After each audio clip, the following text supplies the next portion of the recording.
cada passo que eu der.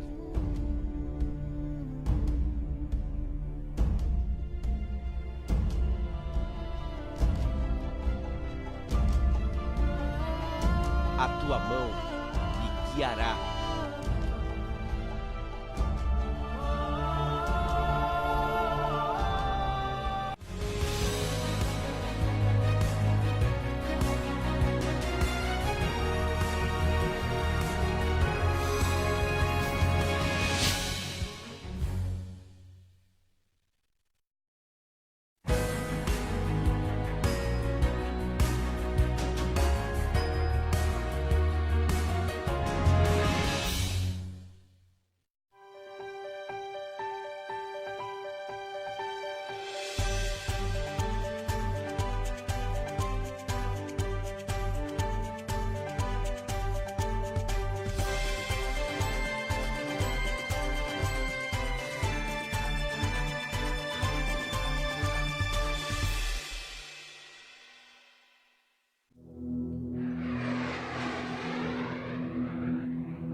Jair Bolsonaro passa a presidência rotativa do Mercosul ao presidente do Paraguai em cúpula realizada no Rio Grande do Sul. Mutirão de instituições financeiras auxilia pessoas a negociarem dívidas. Brasil tem baixo desempenho em programa internacional de avaliação de estudantes. E seleção brasileira feminina faz primeiro treino para os amistosos. E no Brasileirão, São Paulo garante vaga na Libertadores. É agora no Mundial News.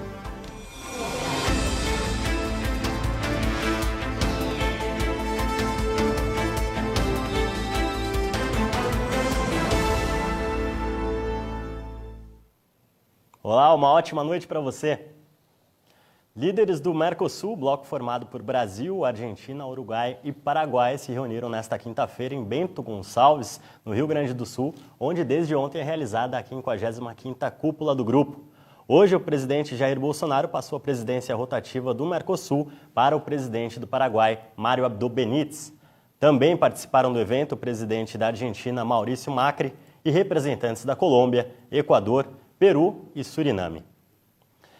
E ainda com notícias do sul do Brasil, mas agora no Paraná, a Polícia Civil cumpriu nesta quinta-feira 62 mandados judiciais numa operação contra uma organização criminosa suspeita de aplicar golpes a investidores de bitcoins. Essas operações eram feitas por meio de uma empresa com sede em Curitiba. O prejuízo estimado ultrapassa R$1,5 bilhão entre o dinheiro investido pelas vítimas e a promessa de rendimento feita pelos criminosos. Ao todo foram cumpridos 11 mandados de prisão temporária, 11 de busca e apreensão, 16 ordens de bloqueio de contas bancárias e 24 de sequestro de veículos. Os mandados foram cumpridos em Curitiba e mais 2 municípios da região metropolitana, além de Pontal do Paraná, no litoral do Paraná, e na capital paulista. E uma outra operação, desta vez do Ministério Público de Minas Gerais, teve como alvo um delegado, policiais civis e servidores do Departamento de Trânsito. A operação investiga crimes como organização criminosa e corrupção em um esquema no setor de trânsito das cidades mineiras de Varginha e Eloy Mendes. A Operação Êxodo 23 cumpriu nesta quinta-feira 37 mandados judiciais, sendo 16 de prisão preventiva e 21 de busca e apreensão. De acordo com o Ministério Público, além do delegado, dos policiais e servidores, a quadrilha tinha participação de despachantes de veículos e pessoas apontadas como receptoras. As investigações começaram há 2 anos e identificaram o pagamento de propina a policiais civis no Detran. No esquema, o grupo favorecia suspeitos em investigações que envolvem desmanches de veículos, atestava vistorias falsas, agilizava a emissão de documentos e autorizava emplacamentos fora do setor de trânsito. Agora um destaque da educação e nada positivo, viu? Resultados divulgados pelo Programa Internacional de Avaliação de Estudantes mostram um baixo desempenho do Brasil quando comparado com os outros países da avaliação. Ao todo, alunos de 79 países foram avaliados nas áreas de matemática, ciências e leitura no primeiro semestre de 2018. Considerado o maior estudo sobre educação do mundo, o PISA é um termômetro de qualidade do ensino, principalmente na educação básica. Em 2018, o estudo apontou que o Brasil tem baixo desempenho em leitura, matemática e ciências, se comparado com outros 78 países que participaram da avaliação. Segundo o PISA, 68% dos estudantes brasileiros com 15 anos de idade não possuem nível básico de matemática. Em ciências, o número chega a 55% e em leitura, 50%. China e Singapura lideram os rankings das 3 disciplinas. O Brasil investe, mesmo em educação básica, ensino médio, isso daqui é para os jovens brasileiros com 15 anos. Ele investe a mesma coisa ou mais que todos os países da América do Sul. E fica em último lugar. Essa que é a verdade. Por quê? Porque a técnica é errada. O objetivo não é ensinar. O objetivo é outro que não ensinar. Para reverter os números, o ministro da Educação destacou que o governo vem adotando medidas para melhorar o aprendizado dos estudantes brasileiros. Entre as iniciativas, programas como Educação Conectada, que leva a internet às escolas, e a ampliação do tempo integral nos ensinos fundamental e médio. A gente começa a mudar isso com livro didático, com técnicas diferentes, com métodos diferentes que foram feitos, apresentados, discutidos e começaremos a implementar isso no Brasil inteiro, via internet, capacitação e treinamento para os professores brasileiros. 2019 está acabando e se você quer começar o ano novo sem carregar problemas como dívidas, ainda dá tempo de colocar as contas em ordem. Um mutirão de negociação realizado por instituições financeiras está auxiliando a população. A repórter Aline Dávila tem mais informações. Termina nesta sexta-feira a semana de negociação e orientação financeira. O mutirão é organizado pelo Banco Central e pela Federação Brasileira dos Bancos. 7 instituições financeiras estenderam o horário de atendimento até às 8 horas da noite para receber os clientes que querem negociar as dívidas. Para falar mais sobre o assunto, eu estou aqui com o Pascoal Zani, que é gerente regional da Caixa Econômica Federal e vai passar mais informações para a gente. Seu Pascoal, quem que pode participar do mutirão? Podem participar desse mutirão todas aquelas pessoas que têm alguma dívida com a Caixa, alguma dívida vencida.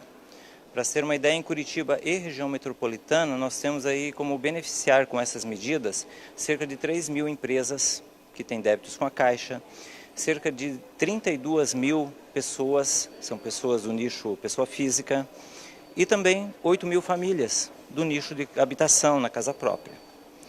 Nós temos como oferecer vantagens, e vou citar uma delas, que eu acho que é o maior mote dessa campanha, que é dentro disso nós estamos estendendo a campanha Você no Azul. Dessa campanha podem participar aquelas pessoas que têm dívidas vencidas há mais de um ano, dívidas que foram contratadas sem garantia. Nessa campanha a pessoa pode obter até 90% de desconto. E como funcionam os descontos? Isso, nessa campanha a pessoa paga à vista por um valor, por exemplo, de até de 10% ou um pouquinho mais. Então uma dívida de R$1.000 pode ser por R$100, por exemplo. Tem que verificar o enquadramento e eu vou citar assim que tem alguns produtos mais típicos dessa campanha, como por exemplo uma dívida de cheque especial, uma dívida de CDC, que é o crédito direto ao consumidor, que é dos empréstimos mais comuns entre os bancos, uma dívida de cartão de crédito, uma dívida de giro caixa, que é o fluxo de empresas. Essas pessoas que têm algum contrato dessa natureza, peço que procurem a Caixa durante essa semana, mais especificamente hoje e amanhã, porque nós teremos o atendimento dessas ações em todas as nossas unidades. Quais são os documentos necessários para vir até aqui? Somente identidade e precisa saber o CPF ou o CNPJ para que a gente procure enquadramento. Quem não se enquadrar nas questões da Você no Azul, que é esse desconto muito bom do que eu falei, pode também se beneficiar por outros enquadramentos, que às vezes pode ser uma utilização do FGTS no financiamento, pode ser uma repactuação de dívida, um parcelamento diferente, ou fazer até uma proposta para a Caixa. Eu gostaria de citar também que nós temos outros canais de atendimento. Além das agências da Caixa, além desse horário estendido hoje e amanhã até as 20 horas na Carlos Gomes, nós podemos negociar essas dívidas no site da Caixa, você pode usar no seu celular, no site www.negociardívidas.com.br ou pode ligar no 0800 726 8068 na opção número 8. Obrigada pelas informações. E para quem quer encerrar o ano negociando as dívidas, é possível ver a lista completa das instituições participantes no site Papo Reto. E a gente segue falando de economia. Agora a Eletrobras comunicou ao mercado que 1.300 funcionários aderiram ao novo plano de demissão consensual da estatal lançado em outubro. De acordo com a companhia, os empregados devem deixar a empresa até 31 de dezembro. E o desligamento vai proporcionar uma economia estimada de 490 milhões de reais ao ano. Com este número de desligamentos, a Eletrobras afirma que vai atingir 97,6% da meta estabelecida no dissídio do Acordo Coletivo de Trabalho 2019-2020, homologada pelo Tribunal Superior do Trabalho, de ter no máximo 12.500 empregados em seu quadro efetivo, em 1 de janeiro de 2020. O acordo também estabelece um limite de 12.088 empregados a partir de maio de 2020, ou seja, mais funcionários devem ser desligados no próximo ano. Vamos ver agora os principais destaques do noticiário internacional.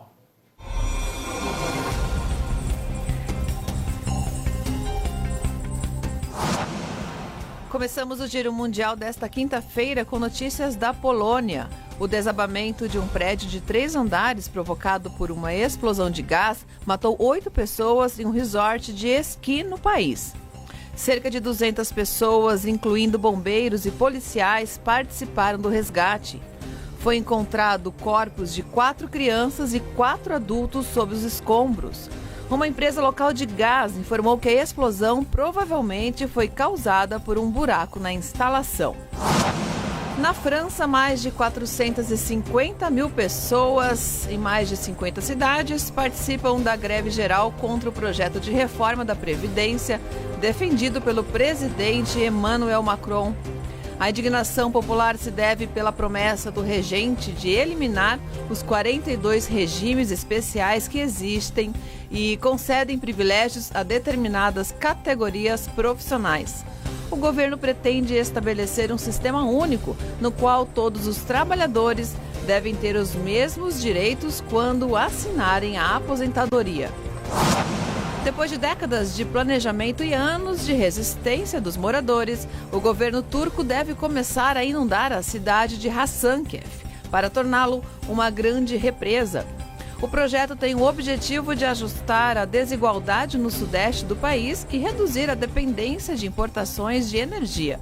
Com isso, mais de 70 mil pessoas serão desalojadas e tesouros arquitetônicos preservados por séculos ficarão debaixo d'água.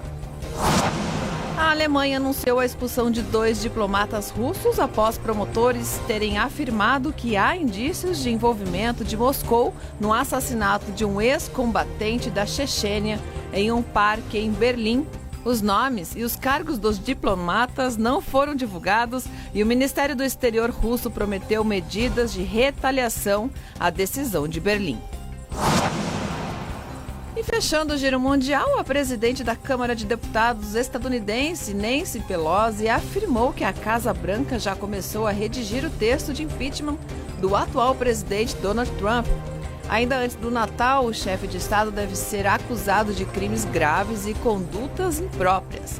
Nancy afirma que ficou claro que Trump violou seu juramento ao pressionar um país estrangeiro para apoiá-lo nas eleições de 2020.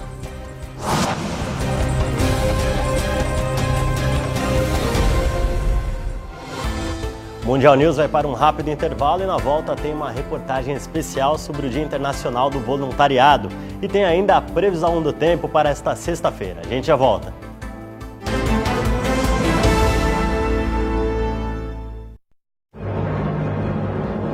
Tô emocionado, sabe?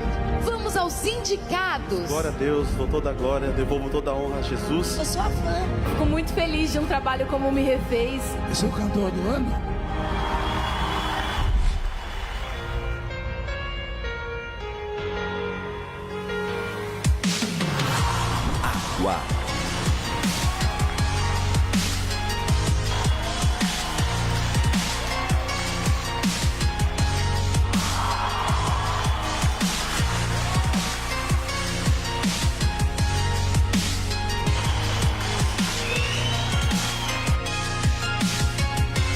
Parabéns a todo mundo que concorreu. Um beijo no coração. 9 de dezembro.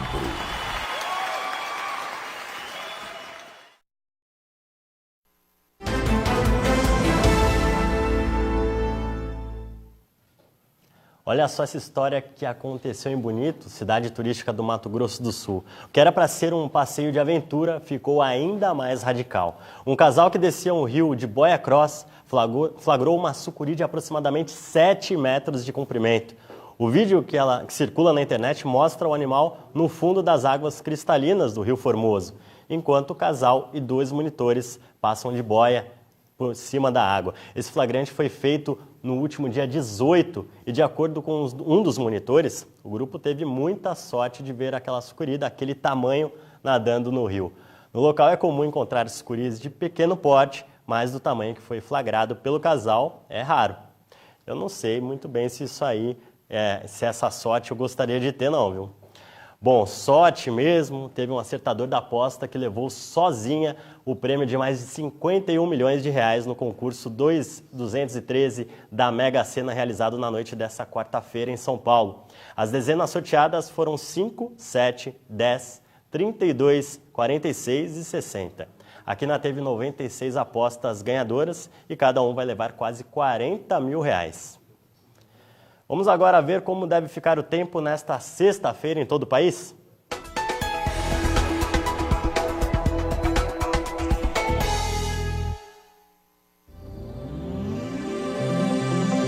Nesta sexta-feira, em razão de uma zona de convergência que se estabeleceu no Atlântico Sul, o tempo terá bastante nebulosidade na faixa central do país. Na região leste do estado de São Paulo e sul do Rio de Janeiro, a previsão para chuvas fortes e grandes acumulados. Chuvas isoladas poderão ocorrer no interior do Nordeste brasileiro e no sul do país, principalmente em Santa Catarina e Rio Grande do Sul. O dia vai amanhecer mais gelado em Curitiba, com mínima de 16 graus, e no Rio de Janeiro, com os termômetros marcando 21 graus. A temperatura varia no Macapá entre 24 e 34 graus. À tarde, o calor aumenta e em Cuiabá a máxima será de 34 graus. Já em Rio Branco, no Acre, os termômetros podem bater os 29. Nesta quinta-feira, dia 5 de dezembro, é comemorado o Dia Internacional do Voluntariado.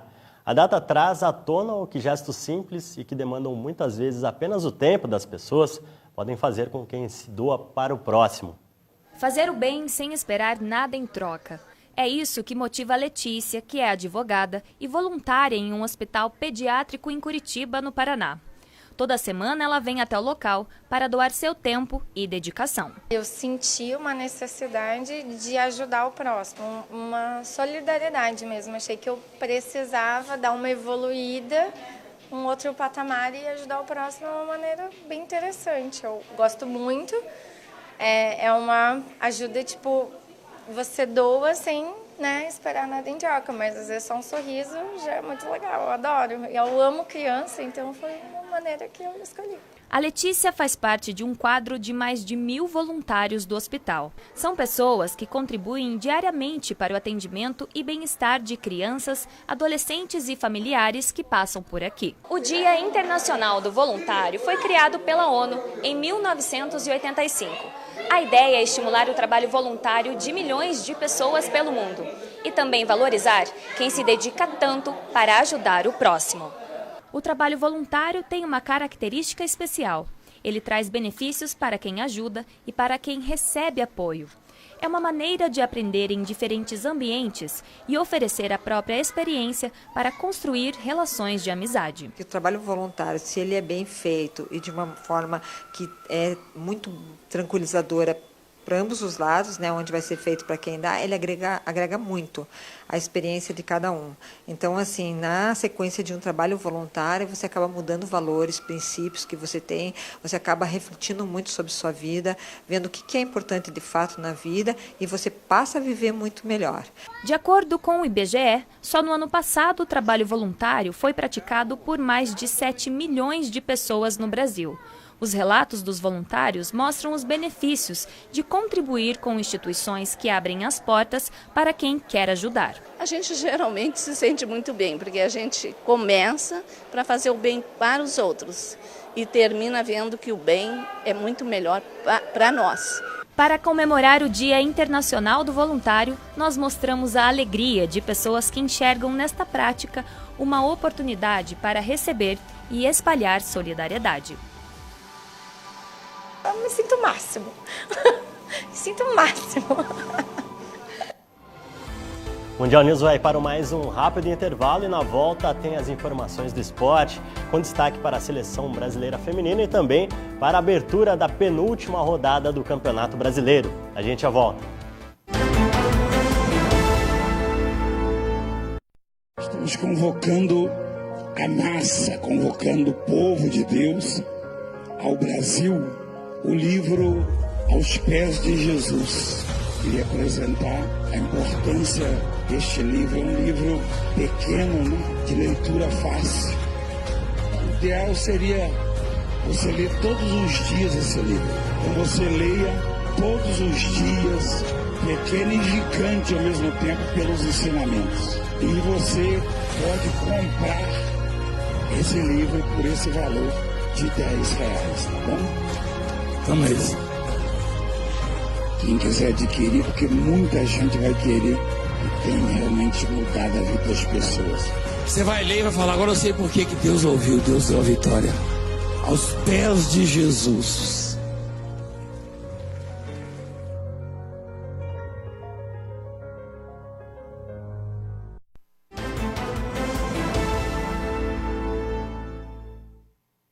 Agora são 7 horas e 22 minutos, é hora de falar de esporte aqui no Mundial News.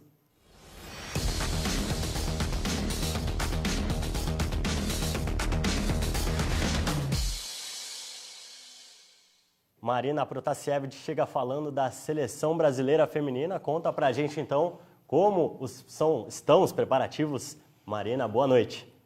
Uma boa noite para você, Marcos de Pato, a todos que nos assistem. A seleção está a todo vapor. Reunidas na Granja Comari, em Teresópolis, desde o dia 2 de dezembro, as comandadas da sueca Pia realizam avaliações e treinos. Ontem e hoje, a seleção participou de treinos táticos, visando os duelos contra a seleção mexicana. A agenda de treinos segue até o dia 10, quando a equipe viaja para São Paulo, onde realiza o primeiro jogo na Arena Corinthians, às 9 horas da noite. Depois, a equipe segue para Araraquara e se prepara para o jogo do dia 15, na Fonte Luminosa.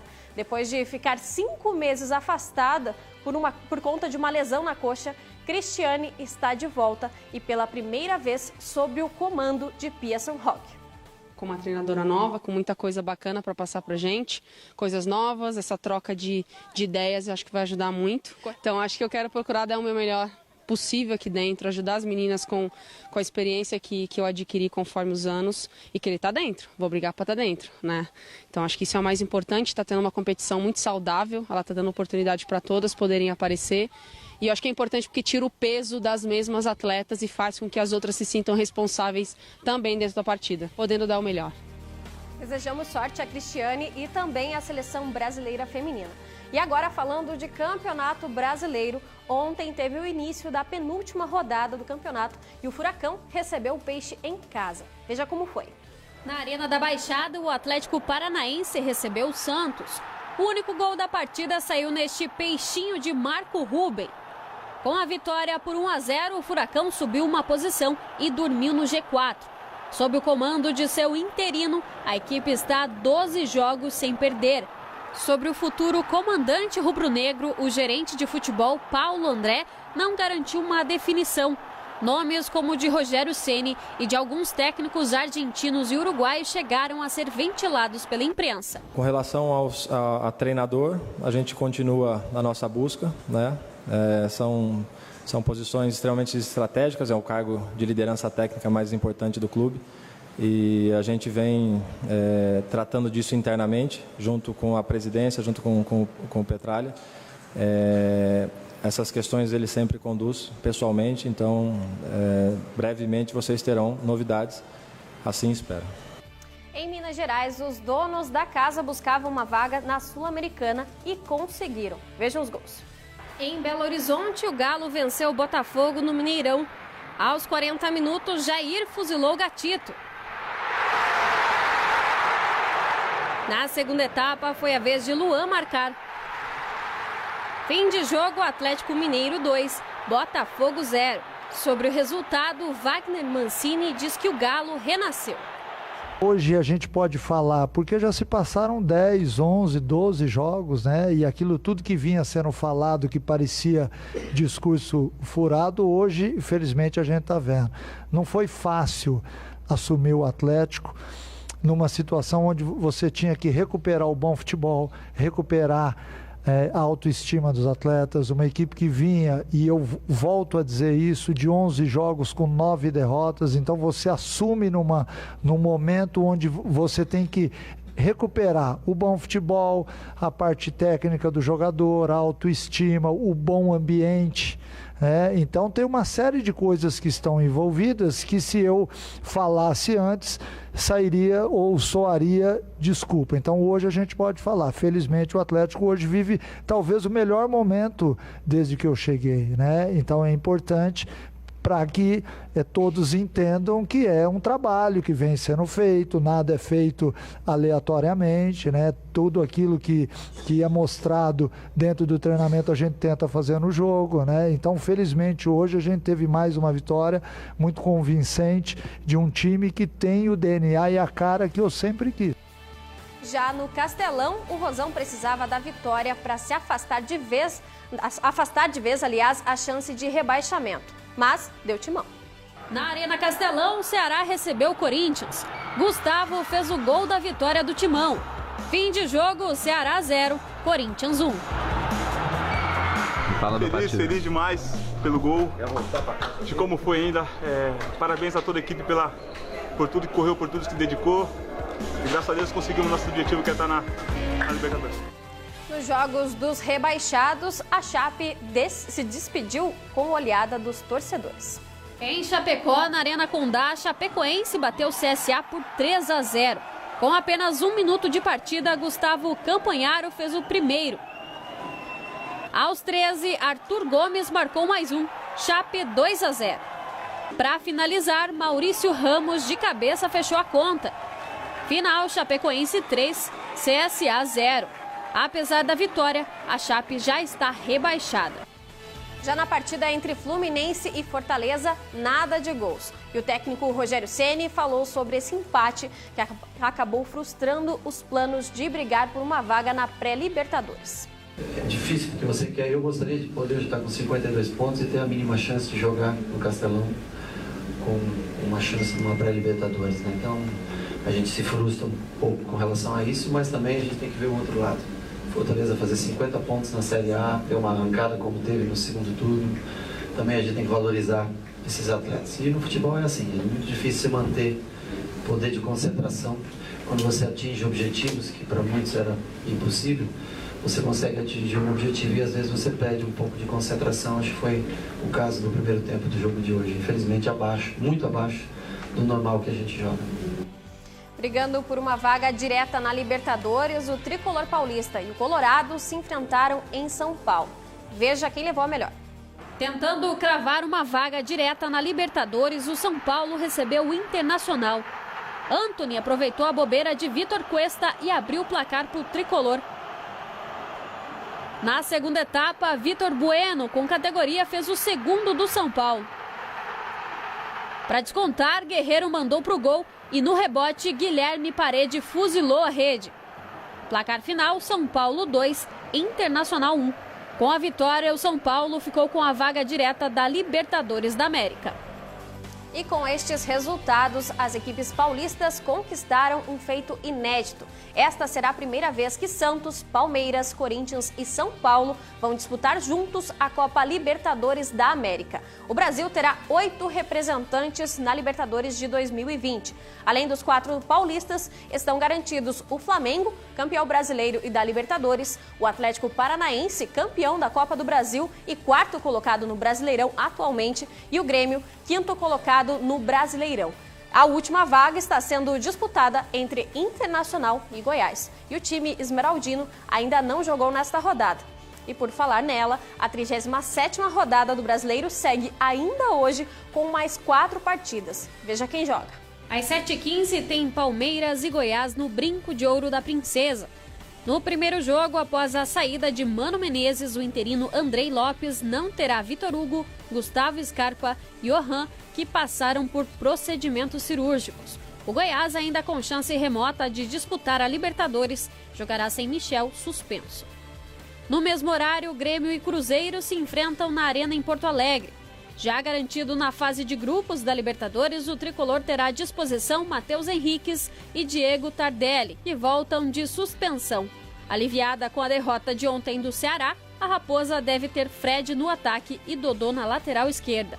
Fechando as partidas das 7h15, tem Bahia e Vasco na Arena Fonte Nova. Suspensos, o atacante Rossi e o volante Guarim são as baixas do clube Cruz Maltino. Pelo lado do tricolor, o meia Marco Antônio ainda se recupera de dores no pé e dificilmente terá condição de jogar. Os dois times disputam uma vaga na Copa Sul-Americana. Para encerrar a noite e a 37ª rodada, o Flamengo enfrenta o Avaí no Maracanã. No último jogo em casa este ano, o técnico Jorge Jesus não deu pistas da escalação, mas o atacante Vitinho desfalca